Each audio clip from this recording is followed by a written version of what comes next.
So hi everyone, welcome to our MD talk today. So right here we have Tema. She graduated from Simmons last year and she's now a first year med student. If you want to introduce yourself. All right. Oh, hi everyone. I'm Tema. I was class of 2019 at Simmons. I was a biochemistry major and a biostatistics minor. I'm originally from Georgia, and then now I'm in Dayton, Ohio at Wright University, Boonshoft School of Medicine. And so then we can go around and kind of introduce the e-board. So hi, I'm McKinley. I'm a biochem major junior here at Simmons. I'm secretary of the pre-health liaison.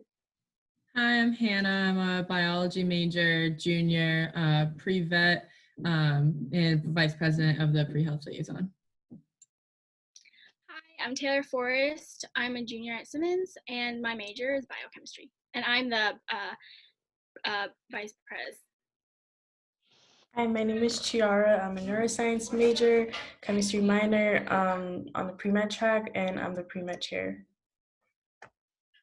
Hi, my name is May. I'm a biochem and physics double major, and I was the president for the 2019 to 2020 school year. Hi, I'm Chisna. I'm a bio major pre-PA track, and I'm the pre-PA chair of the pre-health liaison. Hi, I'm Shantina. I'm a junior biochemistry major on the pre-med track, and I am the PR chair for the pre-health liaison. So I think that was everyone. So we're just gonna kind of go around and ask Tema questions about like her pre-med experience, applying to med school, stuff like that. We got some questions from you guys on Facebook, and then we also have a list of some important questions too. So I guess I can start. This was from Facebook. What are some of the experiences that you had before applying, such as like research, volunteering, and did you have any clinical experiences? All right. So I'll just start with research. I will be honest, I was not a big person who was really into research, especially like lab research. I tried it the summer after freshman year with Professor Gurney. He let me try my hand at it, and I was like, that's not for me. Summer after my sophomore year, though, I did a research program through the University of Virginia. That was an NIH-funded program, and I got to go to Uganda for 2 months and do research out there. And I did biostatistics research. So that kind of, I guess, covered the research portion that I know a lot of schools want people to have. I always suggest find research you're interested in. Don't just do bench research because you think that's what you need to. Some people, especially my med school class, have done like sociology research, psychology research. So it's just all about like what you're interested in. In terms of volunteer experience, I did a lot of volunteering either through BSO, through my sorority, Sigma Gamma Rho Sorority Incorporated. And then I also did through the Family Van in Boston, which is run under Harvard Medical School. I did a lot of work with them my junior year. And then also just, I guess just here and there volunteering. And clinical experience, I would tie the Family Van in with that because we went and were doing blood pressure monitoring, blood glucose, like just regular health screenings for people. So I kind of like got my volunteer plus clinical in one. And then I also got to shadow through my research program in Uganda. And then when I came back, I shadowed at MGH in the PICU. What did you do for your like senior project at Simmons? So my senior project, I did mine through I graduated through the bio department for biochem. So I took the research that I had done back in Uganda and just like expanded upon the work I did and wrote a longer paper on that for the fall semester. And then for the spring semester, I actually also for the fall semester, I was interning at the Family Van. So I did a lot about I did a lot of grant research stuff. So I talked about health disparities and funding for that whole realm. And then in the spring, I worked at the Broad Institute in Cambridge. So I was doing an internship through diversity and education and outreach. So that was kind of my senior project because I just wrote about that. Great, thank you. Well.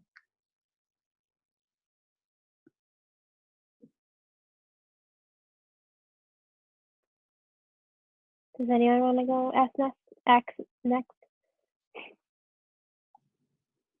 I could ask a question. Tema, how do you think your background in a liberal arts college, how has that informed you as like a student in medical school right now? What have like the advantages been? I definitely think going to Simmons especially changed how I look at medicine, my application as a whole, and just who I am entering medical school. I really credit Professor Graves, Darren, and Professor Masato, Aoki, for kind of changing how I looked at like medicine in a way, because the type of courses you do at Simmons, not everybody who is coming into medical school will get the opportunity to do. And I truly think it makes you a more well-rounded person, because medicine is more than just the science, looking at microbes, looking at the Krebs cycle. You have to understand that there are like socioeconomic factors, like social determinants of health. And that class was like one where we looked at race and class and education. And that's something I don't think I would have gotten if I'd gone to a school that wasn't a liberal arts college. So I really do think it made me more well-rounded. I think about things differently than maybe other medical students who didn't. So when they're talking about like, oh, we need to do XYZ treatment, I think about, okay, what are the cost implications of those treatments? You know what I mean? While some people may not even factor that, but it's because of the education that we had. And that's why I really credit the plan and like the honors curriculum, because it really forced you to do all these other extra classes that are outside our individual silos. And it makes you way more well-rounded. And I think it's just, you're only going to be a better person. And I think everyone should go to liberal arts college, to be perfectly honest. And just besides from academics, we went to a school that's like really small. And I think in a way that allows you to have more opportunities for leadership. You get closer to faculty. I know one of my friends, when I was applying, was so shocked that formerly Dean Doherty had written me one of my letters of recommendation, because they're like, how is it that a dean knows who you are? A dean that's not even in your college. And it's like, that's not something that would have normally happened at any other school. So I don't know, I think liberal arts colleges are amazing and they're great, and more people need to go to them, personally. Just to build off of that, in what other ways has Simmons prepared you for medical school? I think we talk about it a lot, but you don't really realize it until you've left Simmons, in how outspoken Simmons can make you. You're able to form your opinions, like express your opinions. You understand like dynamics of how to like work with administration, work with faculty, work with fellow classmates. So I do think like when they talk about like the Simmons woman and the person that comes out of Simmons that's like stronger and able to like fight the patriarchy, it really prepares you, especially like going from Simmons to, of course, like my medical school's co-ed. So I don't know, it builds a confidence in you that you don't really realize until you've left. Kind of related to that, but I just wanted to ask, like, going from a women-centered college to a co-ed medical school, like, how did you adjust? Was there anything different? I feel like while you're at Simmons, you don't really realize you're at a women's-centered institution.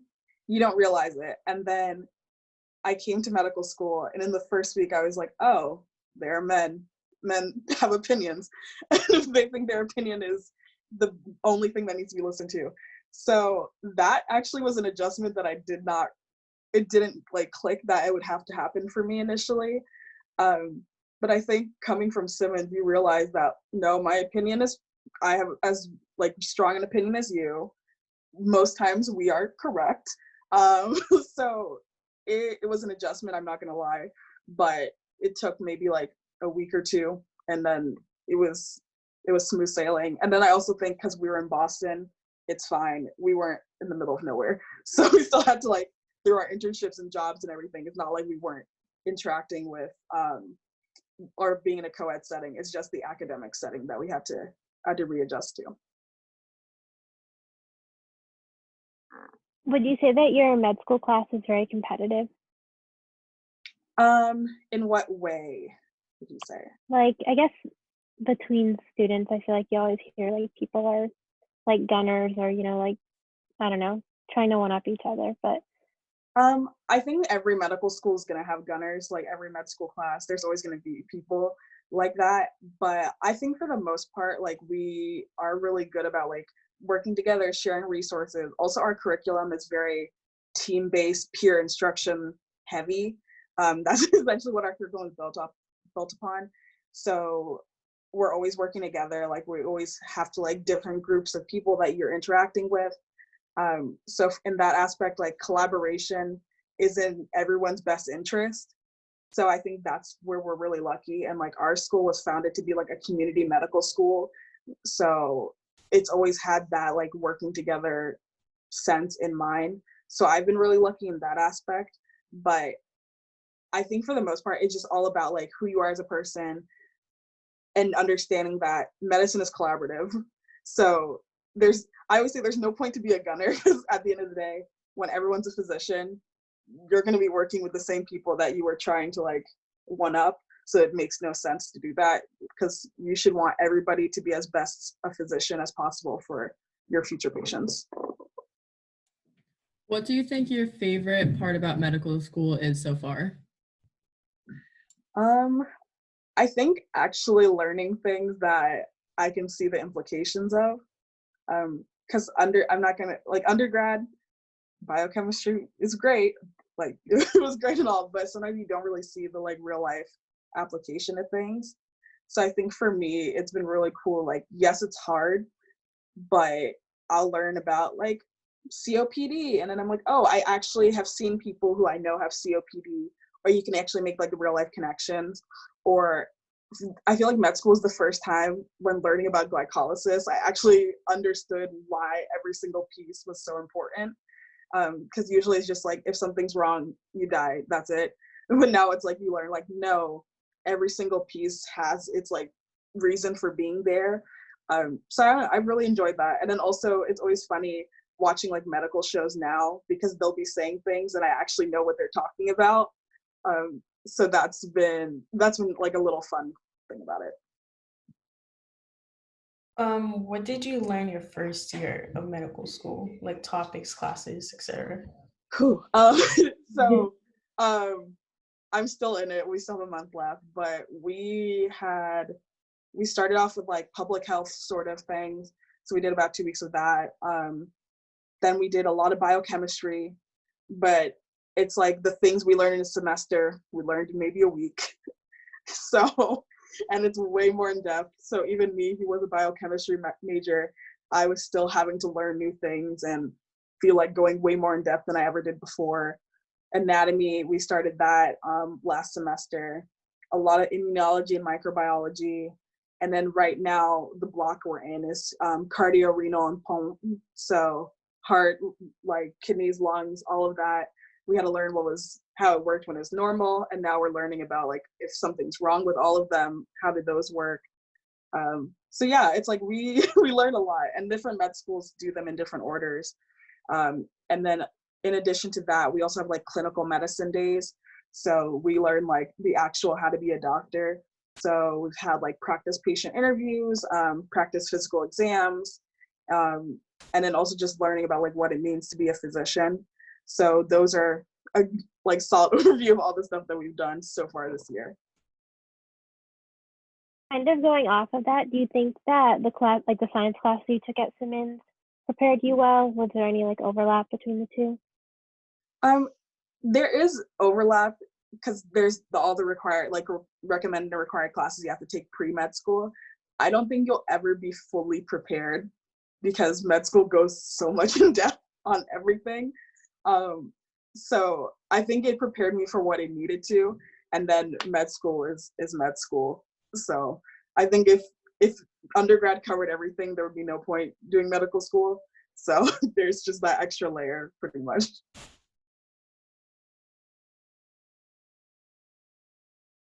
I have a question just about like free time and downtime because I know you talked about a lot of topics that you cover.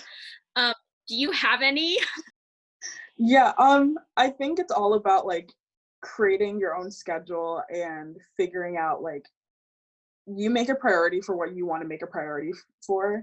So for me, like I'm still active in my sorority out here. It's just like I know the times we have our meetings, I know the times we have our events, so I pencil in and make sure I get stuff done around then. Dayton doesn't have too much to do, so it kind of makes it easier to like just study instead of going out or doing anything. But it's like I do still take time to like watch TV. I catch up on all my shows. Some people are the type that I'm not going to watch TV during the semester. I'm only going to watch it on breaks. I'm the type of person that I need those moments of just not doing anything that's mental labor. So I still watch all my shows every week. Yeah, it's really just about like making time for what you need and like scheduling. Yeah, schedule is really the big thing, and just making sure that you do what you need to do. But also I think self-care and like taking care of your mental health is extremely, extremely important, especially in medical school, because it is go, go, go, and you're learning so much. But just as much as you want to take care of other people in the future, you can't do that if you're not taking care of yourself. What is the best thing to focus on in undergrad now that you have experience in medical school? To be honest, I would have focused on more like me time and not as much school. I know this might be a controversial opinion, but especially as somebody who didn't take a gap year, I think that I got to a point this year where I got really exhausted because I went graduation, 2 weeks after graduation, I did like the pre-medical school summer program that we have, because I thought, oh, maybe I needed to like try to get ahead. It didn't. If anything, I should have just taken that month break.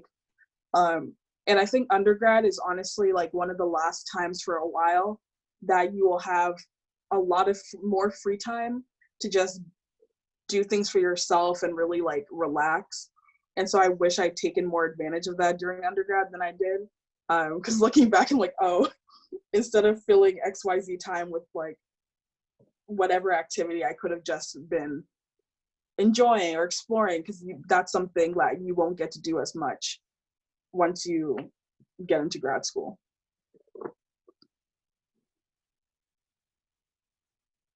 Is it what you expected, like pre-medical school versus now? Is it what you expected? Yes and no. I knew it was gonna be hard. I didn't know it was gonna be this hard.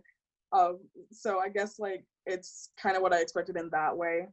I think you never truly know what it'll be like until you're there. You just have like the vague idea of what medical school can be.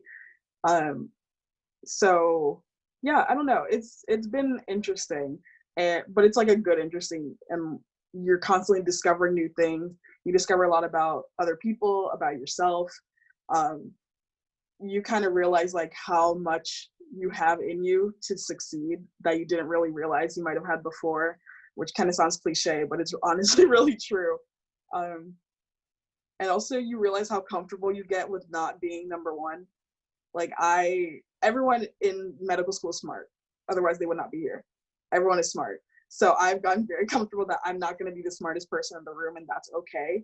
Like we all have our own things that we're good at, and there's sometimes biochemistry is not my thing, and like that's fine. So I think that in that aspect, it has been like what I've expected in a way.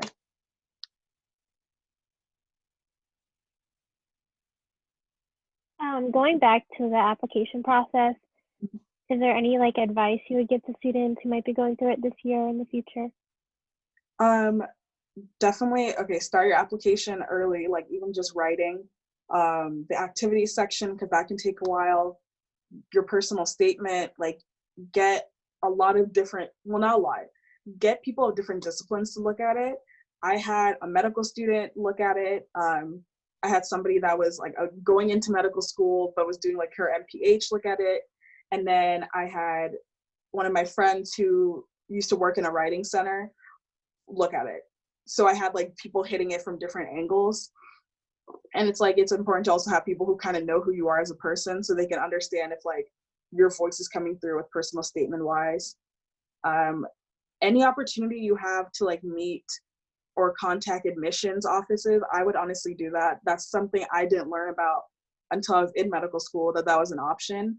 So really build those connections, to be honest, because that can really make the difference, because it's not just about your scores. Like, scores are important, but also if you know people and like they know who you are as a person and you've gotten to build connections, that can really make a difference for people. Utilize medical students that you know, because a lot of us are like, we want to help you guys get in. So definitely reach out to them. Don't be afraid to reach out to them.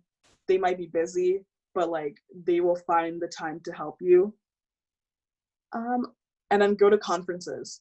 There are different like pre-medical orgs that have conferences, which again help you meet not only medical students and residents, but also admissions committees.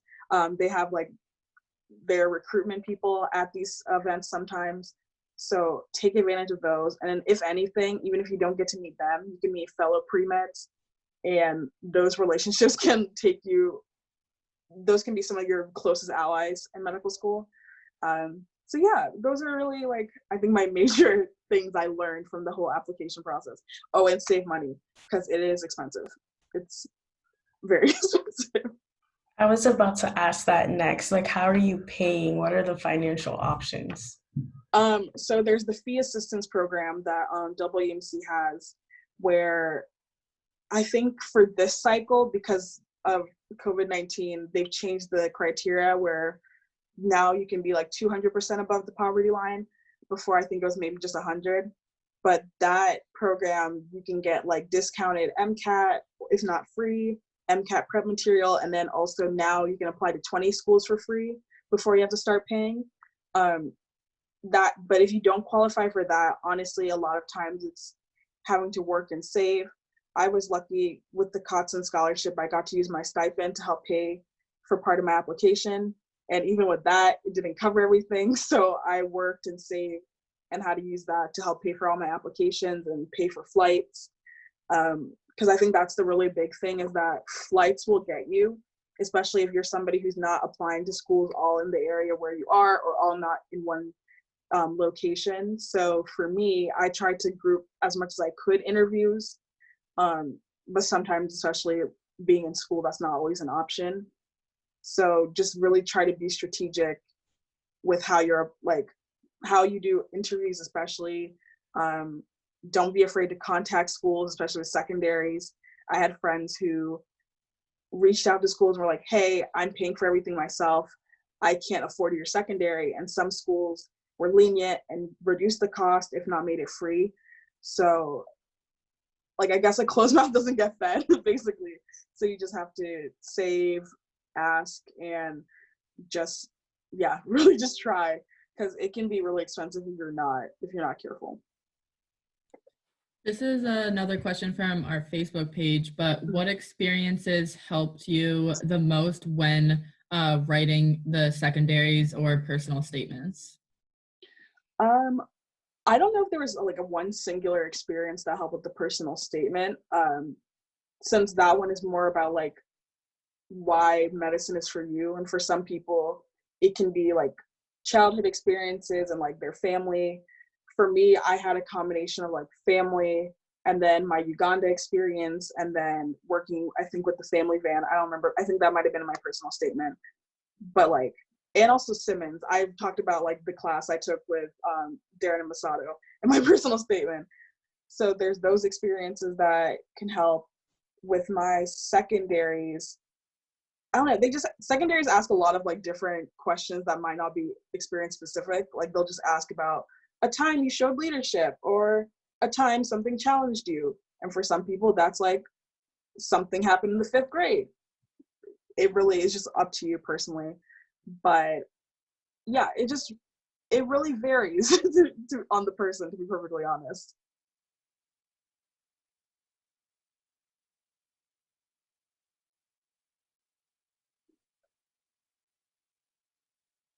How many schools did you apply to, and how many do you recommend applying to, roughly?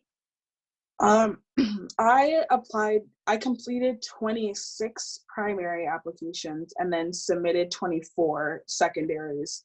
So there were 2 that I just decided not to do the secondaries for. I think applying with like the number for applying, it really depends. I knew that my GPA and my MCAT were considered a bit lower for people applying to medical school. So that's why I applied more the 25 route. I think they try to tell people like at least 15. It's possible to get in with less, but the thing is that applications are not, there's not a formula for getting into medical school, because you can have 528, which is perfect score on the MCAT. You can have a 4.0 GPA, and you can still not get a single interview. So with that being said, it's better to like give yourself kind of more wiggle room, if you will, that there's just a higher probability of you getting in. So I would say, depending on like what the person's scores are, at least do 15, 20 around that range. And then if your scores are like much lower, maybe apply wider and do closer to like 25, 30-ish. It just really depends on you, your application as a whole, knowing what schools to apply to and like applying kind of smartly. Yeah, it's like multifactorial with applying. I know you mentioned, oh, sorry. I'll be real quick. I know you mentioned grades into getting medical school, but when you're there, what kind of system do they use, and what do you typically see in medical schools? My school uses pass-fail. So there are a lot of medical schools that do that. A lot are switching towards that method, which I think is really good, honestly, because I think anybody can, like, everyone can kind of agree, like, grades are very stressful. And a lot of times having a grade, a letter grade especially, you're so worried about the grade that you're not worried about learning the material. Because I know there were numerous times in undergrad where if you asked me the information the day after the exam, I could not tell you, because I was basically in survival mode, trying to just make sure I knew it for the exam, cramming it in my head, boom. But I think a lot of medical schools realize that if you're going to be working with patients, you need to actually know the material. It does not matter if you got a 71 or 100. As long as you both know the material, that's all that should matter. Because not everyone's a great test taker. That's also really a big thing. So that's what a lot of medical schools are moving towards. There are some that still have letter grades. I know for me, when I was applying, at least actually when I was deciding between schools, rather, the other school that I got into that I really liked, the problem is that it had letter grades. And that was a really big deciding factor for me, because I was like, yes, I do like both schools, and one is in a location that I would prefer, but am I willing to sacrifice grades and having pass-fail and having more of that peace of mind for a location? And I was like, no, I'm gonna go for the like system that I think is gonna be better overall, because you can always move. The stress of grades is there forever. My question was, when you were applying to all your schools, did you apply to any DOs? And if not, do you think there's like a stigma against DOs? So I personally didn't apply to DO schools. I do think that there's a stigma against DO, but I think it's starting to get better. Like the stigma is going away slightly, especially with residency programs being combined. So there's not separate MD and DO programs anymore. And then also you still see like DOs go into just as competitive specialties as MD. So I think just for me, I don't know, I think I knew about like osteopathic medicine a bit, but it was just something I had never really thought of. And so when I was going towards things, I was just like, let me just apply to MD schools. And I just didn't even really think about DO, to be perfectly honest. How did you pick your professors to write recommendations? I looked at basically which professors I had really good relationships with. I actually struggled to find more science professors than non-science, because at Simmons, yes, I was biochemistry major, but I feel like a lot of the things that I was really passionate about were not in Park Science building. So like I had Dr. Doherty write me a letter of recommendation because she was head of the honors program for a long time, and she and I built up a really good relationship. I had, who else? Oh, I had Professor Jordan, because I did well in his class, and then two, I was a grader and I helped with physics with him. And then Professor Berger, because I worked with him. I was like a LA for 216. So I think between like those three professors, they all kind of knew me and knew either my work academically, or they also knew me personally. And then I also got my boss in admissions who wrote me a letter, because she had known me for 3 years at that point and knew kind of who I was as a person, and she could speak to like both sides. And then I had my old PI from Uganda write me a letter of recommendation. And then Dr. Gray, who was at Simmons and was the person doing the letters of recommendation, like the committee letter at the time, he like took all of those and then wrote his committee letter and just put everything together for me. And then I applied. This is another question from our Facebook page, but what resources were most helpful for when you were studying for the MCAT? Okay, I used Kaplan. I will say for me, I don't think Kaplan was the best. I think it really depends on what you need out of a study resource. And so I think Kaplan wasn't as individualized as I needed it to be. So it was just very baseline. But for other people, Kaplan has been great. So it's really a person-to-person thing. I also utilize, like, I have a group of like friends who are all in medical school, and we all met when we were all studying for the MCAT, and we basically would share resources like, this works for me, like just sharing it all around, because there's no point being like a gunner essentially.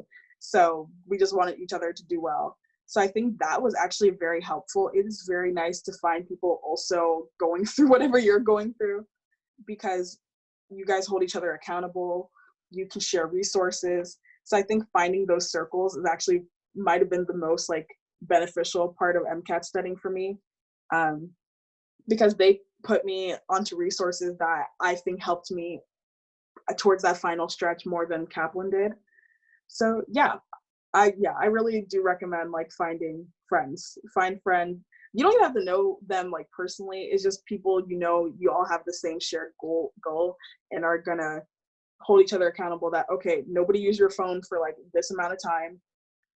I should not have my phone ringing, anything like that.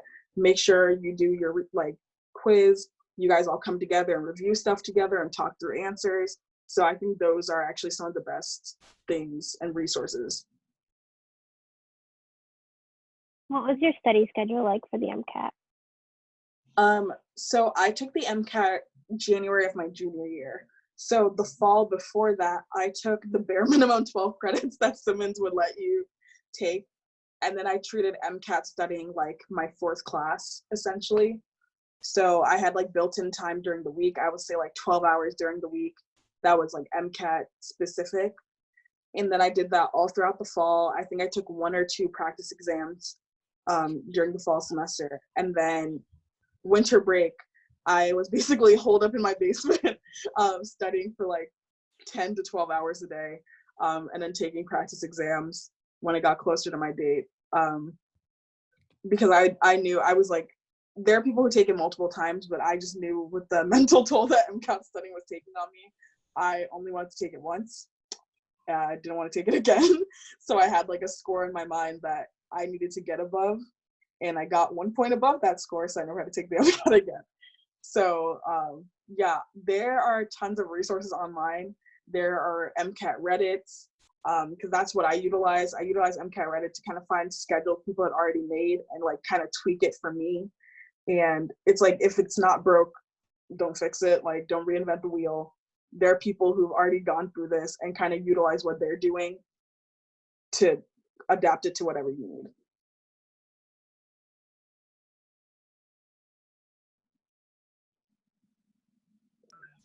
What are you looking forward to next year? And if you could actually go over maybe the 4 years and what people would expect to.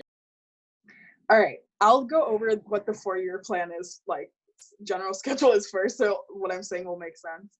So for most medical schools, your first either 1.5 to 2 years, those are preclinical. So it's like you in the classroom, you basically learning all the fundamentals of like medicine, the science, how all the organ systems work. And then you have your first major licensing exam, which is step 1. I am the last class that step 1 is graded for. So anybody who enters medical school after me, now after, their step 1 is gonna be pass fail. But so we take step 1, and then so I'm scheduled to take that next March. And then from there we go into rotations, clinical rotations. And so from 2021 to basically until graduation. So like we are just in the wards doing all different rotations, different specialties. So that's basically like my 3rd year, beginning of 4th year. And then by beginning of 4th year, you figure out essentially what specialty you want to go into. You can do away rotations, which is like, let's say I want to apply to a school, I want to apply for residency in California. I would find an away rotation in California, apply to that. And then you spend like, let's say 4 weeks at that hospital, essentially auditioning and showing them that if you were to let me come here for residency, I could be such a good resident, everything like that. And then you apply to residency, and then depending on your school schedule, sometimes you have a few months built in that are flexible, which allow you to interview. Some people travel, some people do research during that. And then match day, which is where you find out, first you find out if you matched during that match week. And then usually it's like the 3rd Friday of the month of March, you find out if you matched into a residency program, or at least where you did. And then between then and graduation, it's you figuring out like, okay, either some people travel again, get ready for their families to move, and just get ready to graduate. And then the following July, you start residency. So with that all being said, the most exciting thing for next year is I'm very excited to be done with step 1, since that's like a very major hurdle. And people start like light studying now, but like heavy duty studying like come this upcoming fall.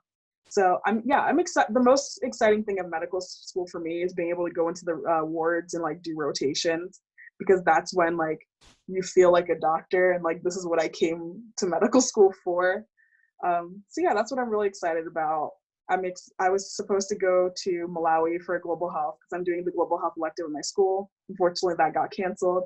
So I'm excited for when I will get to make that up. But yeah, I'm just excited to feel like a doctor and be done with like that first major licensing exam. Are you looking forward to, do you know what specialization you'd want to do? I have like specialties that I'm really interested in. Right now, OB-GYN is the one that I'm really interested in. I always say who knows what could happen during clinical rotation, and I might decide that I really like nephrology. I don't think that's going to happen, but it could.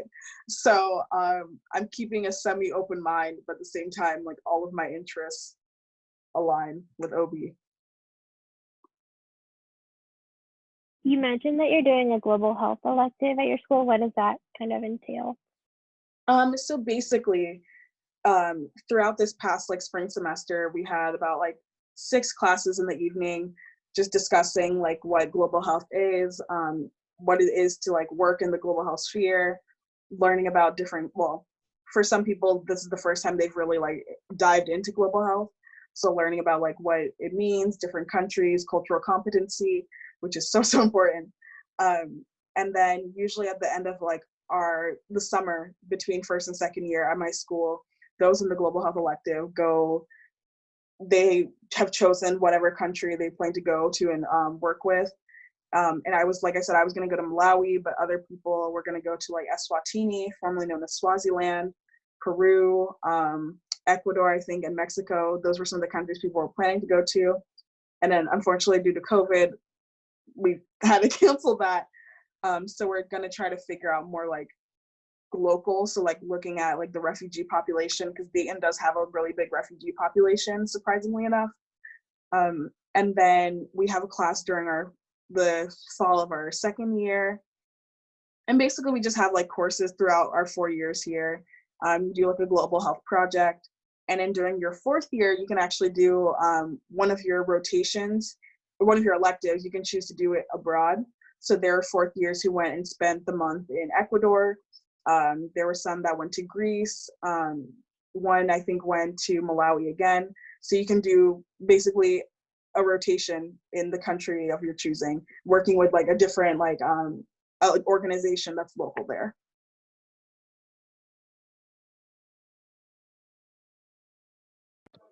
I'm not sure if this was asked already, but what is it like being a woman and POC in medical school?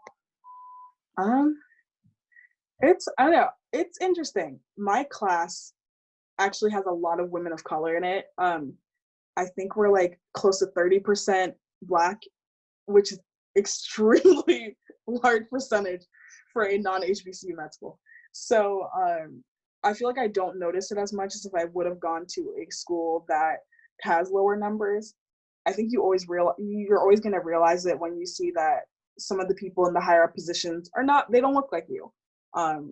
Because for a lot of years, it was just a victory for it to be a woman physician in general, and to see a woman physician heading a department, let alone having any person of color, let alone a woman of color. So it's interesting in that way, but it's like when I look at not only my class, but then also there's like a community of all the Black MD and DO students in the class of 2023.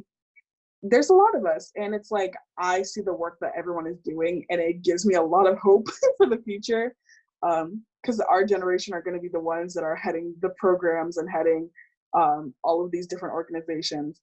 So I think in that aspect, I have a lot of hope. And if anything, it like lights a fire under you even more that like I need to do well because I need to become a physician, so that people who are coming after me can see that, look at all of them, they are an example. Because for a lot of us, we didn't have examples of physicians or physicians of color or women physicians to look up to. So yeah, I don't know, it really just, it further motivates you as a person, because you know that you represent not just yourself, but like a larger community. What is your school like in terms of like the student size versus like professors? Well, all of our classes are all together, so it's 120 of us, and then we'll have the professors come in. It's not like undergrad where like you have the individual like smaller classes broken up. When we do have our like activities where we're working in groups, we're usually in groups of like 6 or so. And then like right now we have a kind of module within the module where we have like 6 of us, and we each group has a faculty member who's either a physician or like a researcher that we work with. So they try to keep the ratio as much as possible that you really do get help. And even with like our large 120 of us, like not lectures, but classes, there will always be more than one physician or professor in the room, so that we have multiple people to ask questions to.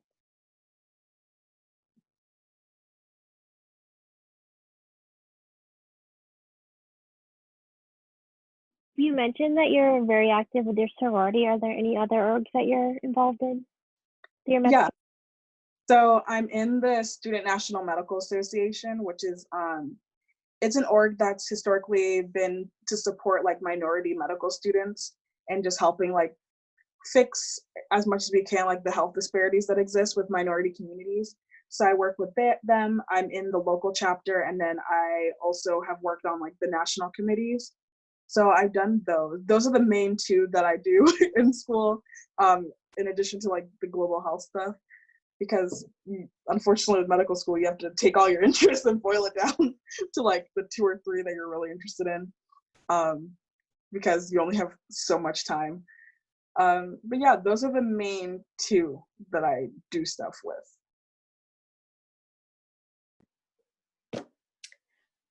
What's a piece of advice you would give yourself back to last year when you were applying to medical school and thinking about everything?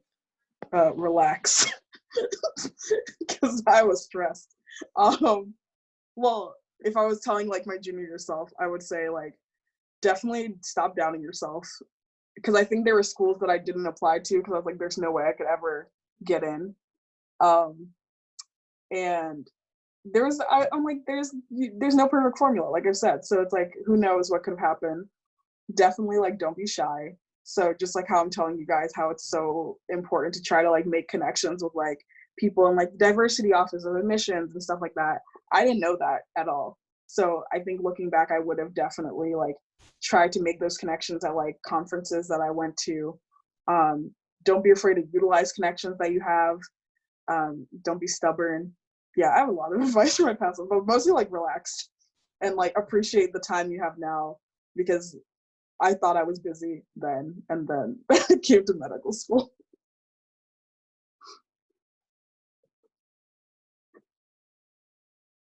How did your interviews go? Like, what were they like? I know certain schools do them differently. Like, they'll have the MMPIs, I think that's what they're called. MMI, yeah. Yeah. I only had one, like MMI, which is multiple mini interviews. Yeah, I only had one experience with that. I actually liked MMI, weirdly enough, because I feel like they got to see you in an aspect that wasn't just like what's on paper. I got waitlisted from the school, but that's fine. I still enjoyed the experience. And they just asked you questions that like were really thought provoking. But most of my interviews were very relaxed. I love interviews. I love interviews more than like the essay writing, because I feel like you can actually like get to know a person, like your personality can show through with an interview. So yeah, a lot of mine were very just conversational. Like if they did have questions, you go through, you answer them, but then you also just like get to talk to people and get to know more about them and showcase who you are, get to expound upon things. Yeah, I don't know. I loved interviewing. I loved interviewing so much. And I also thought it was so nice to like get to travel a bit. It was kind of discombobulating because it was like fall of senior year. So I would like leave, come back to like biochem the next morning, or like, no, not bio, like, or physics or something. And then the next week I have to leave somewhere and like come back. But I think, I don't know, it was just a really good experience.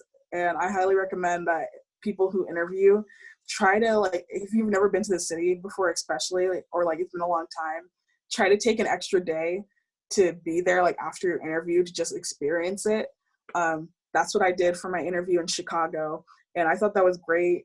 I got to just like walk around Chicago and like actually see like, okay, if I came to school here, what would I be experiencing? Could I see myself living here?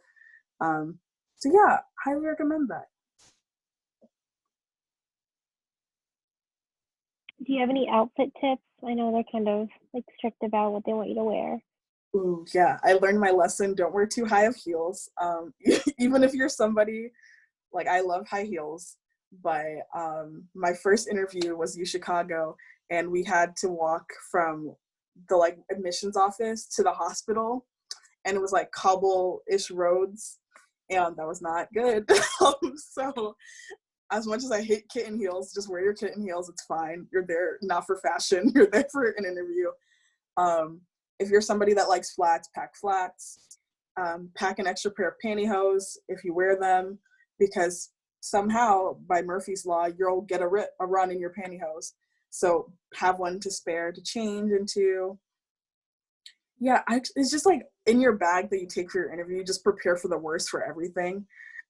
Honestly, to have like a little kit that has like a Tide to Go stick or like tissues, because somehow you'll just end up with a cold.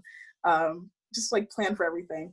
But yeah, it's just definitely look at like online and see what people have had to say about like what they keep in their bag, because you will find a way to use every single one of the things that people talk about bringing sometime.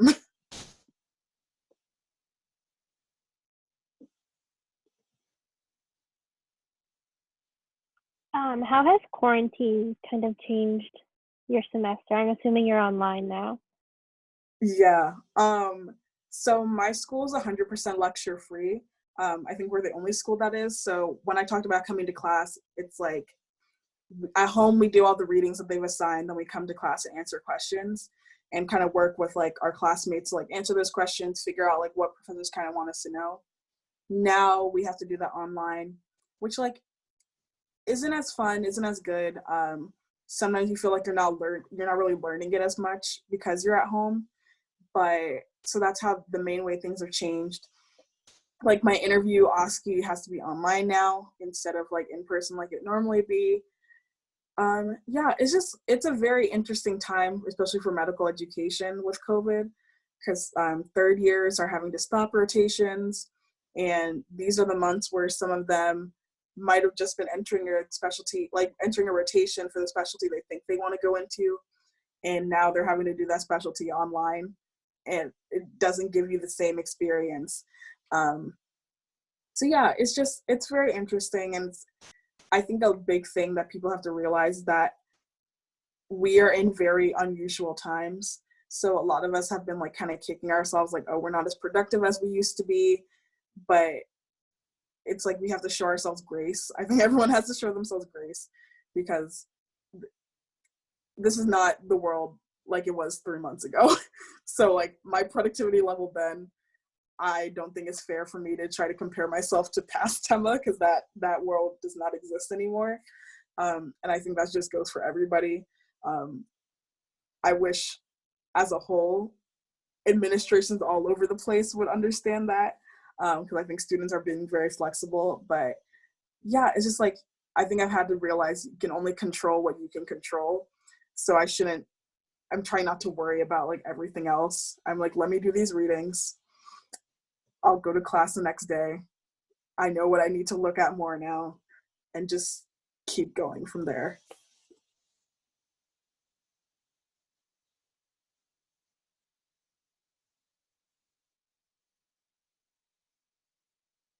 I know that definitely exhausted my question list. Does anyone else have any other questions? That was all mine.